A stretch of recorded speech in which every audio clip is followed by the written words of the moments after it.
Hello दोस्त, नमस्कार। मैं आपका भाई शिव और आज हमारे यूट्यूब चैनल में स्वागत है। देखिए, आज आप लोग के बीच में मैं फिर एक नया मैटर लेकर आप लोग के बीच में आ गए हैं और बेहद ये मैटर आप लोगों को अच्छा लगेगा, क्योंकि ये बिरादरी पे सॉन्ग लिखा हुआ है, पंडित यादव पे। काफ़ी अच्छा लग रहा है।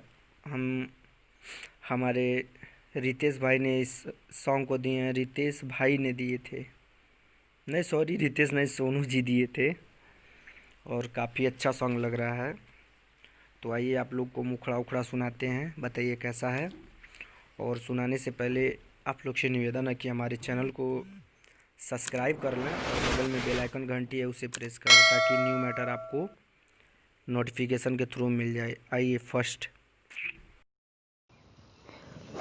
कि पंडित जी पहले से पीछा कइले, यादव जी आगे से आई गइले, यादव जी आगे से आई गइले, डाले के रंग बरियारी कइले, बाकी उ तो पिटाई गइले, बाकी उ तो पिटाई गइले। कि पंडित जी पहले से पीछा कइले, यादव जी आगे से आई गइले, डाले के रंग बरियारी कइले, बाकी उ तो पिटाई गइले, बाकी उ तो पिटाई गइले।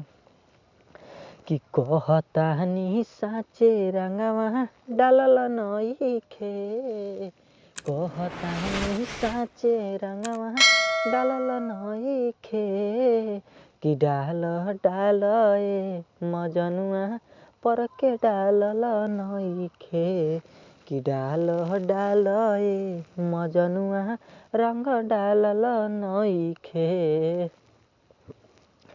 कि केतना लोग के डालल देखनी सखी सहेली पर, बाकी जीव लेके अइनी यादव जी के डेरी पर, यादव जी के डेरी पर। कि केतना लोग के डालल देखनी सखी सहेली पर, बाकी जीव लेके अइनी यादव जी के डेरी पर, यादव जी के डेरी पर।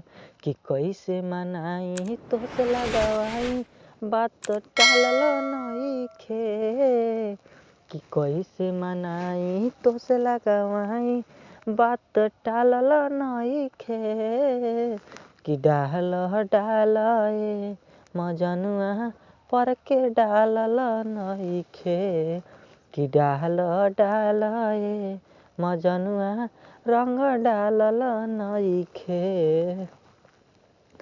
कि अरुण बिहारी सोनू सुधारी यही से भागलैनी तोहरा पिछुआरी, यही से भागलैनी तोहरा पिछुआरी, कर सहयोग बाटे अनुरोध, इहे बाटे तोहार जिम्मेवारी, इहे बाटे तोहार जिम्मेवारी।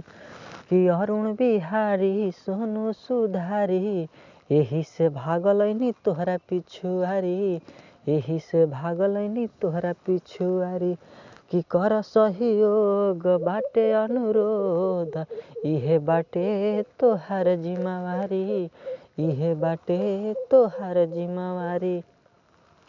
कि सुन संगतिया मान मोर बतिया बात जानल नइखे, कि सुन संगतिया मान मोर बतिया केहू जानल नइखे, कि डाल डाल ए मजनुआ पर के डालल नइखे, कि डाल डाल ए